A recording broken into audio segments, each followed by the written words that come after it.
বাঘ। একটা মজার ঘটনা ঘটেছিল, সেটাও তোমাদের সাথে শেয়ার করি চলো। হ্যালো সবাইকে, সবাই কেমন আছো? আশা করি সবাই ভালো আছো। আমার নতুন একটা ব্লগে তোমাদের অনেক অনেক ওয়েলকাম। বেশ কিছুদিন আগে আমরা হিউস্টন জুতে বেড়াতে গিয়েছিলাম। ইতিমধ্যেই আমি তোমাদের সাথে সেই নিয়ে একটা ভিডিও শেয়ার করেছি। তো ওখানে যেহেতু অনেক কিছুই দেখেছিলাম, ভাবলাম নেক্সট একটা পার্টে তোমাদের সাথে ওখানে দেখা আরও কিছু সুন্দর জিনিস শেয়ার করে নেওয়া যাক। তো এই ভিডিওতে যে সমস্ত অ্যানিমালসগুলো আমরা ওখানে দেখেছিলাম সেই দিন, সেইগুলো। তো প্রথমেই আমরা চলে গিয়েছিলাম এলিফ্যান্ট দেখতে, এশিয়ান এলিফ্যান্ট হ্যাবিটেটে। তো ওখানে অনেক অনেক হাতি ছিল। মিষ্টি তো খুব আনন্দ পেয়েছে হাতি দেখে, ও দৌড়াদৌড়ি করছিল হাতিগুলোকে দেখে, কেমন করে খাচ্ছিল হাতিগুলো সেগুলো দেখেও খুব আনন্দ পেয়েছিল। একটা মজার ঘটনা ঘটেছিল, সেটাও তোমাদের সাথে শেয়ার করি চলো।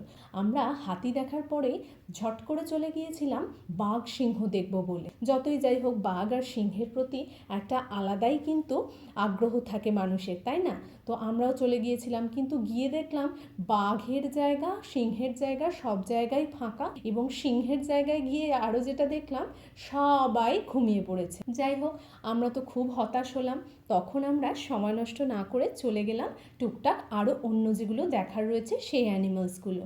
একে একে হর্নবিল, হিপোপটেমাস, ইয়ক, তারপর জিব্রা, এগুলো সব দেখে নিলাম। সাথে আমরা কিন্তু মিষ্টির ওয়াইল্ড অ্যানিমেলের বইটা নিয়ে গিয়েছিলাম, ওকে বইয়ের ছবি আর সামনে থেকে জিনিসটা কেমন সেটা দেখাচ্ছিলাম।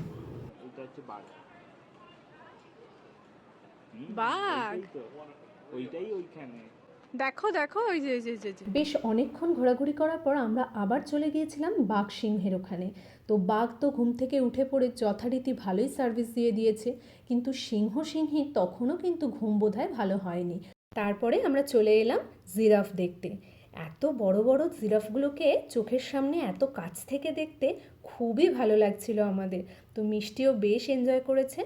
আজকের ভিডিওটা এইটুকুই থাকলো, বাকি আবার পরের কোনো একটা ভিডিওতে শেয়ার করার চেষ্টা করব। ততক্ষণ পর্যন্ত তোমরা ভালো থেকো আর কমেন্ট করে জানিও ভিডিওটা কেমন লাগলো। টাটা।